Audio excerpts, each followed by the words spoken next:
Latex can make you go blind?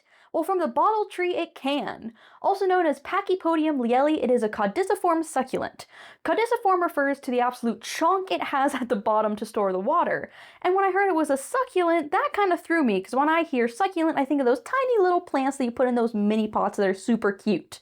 But succulent actually refers to any plant that retains water so that it can survive in arid climates or dry soil conditions. So this can include trees, vines, etc. The bottle tree can grow up to 6 meters tall and only grows branches at the very top, and those can grow up to about 30 centimeters long and they have thorns. It can also grow leaves and flowers, and those flowers are said to smell very sweet. Now to the part that I mentioned at the beginning. The bottle tree produces this watery latex that is dangerous and yes, can cause blindness because it contains toxic alkaloids.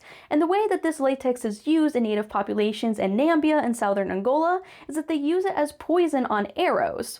The thing is, you have to be careful when handling it because, again, it can make you go blind. You may come across one of these in rock gardens because they are actually commonly grown in those. But they have to be in climate-controlled gardens because they are extremely sensitive to frost. There's also a subspecies that is the most commonly grown, Pachypodium saundersii, and that is because it is a smaller subspecies. It grows to about 1 meter in diameter and 1 to 2 meters in height, and it also has an additional more purple-tinted flower, so it looks really nice. Would you want to grow one of these blinding plants in your garden?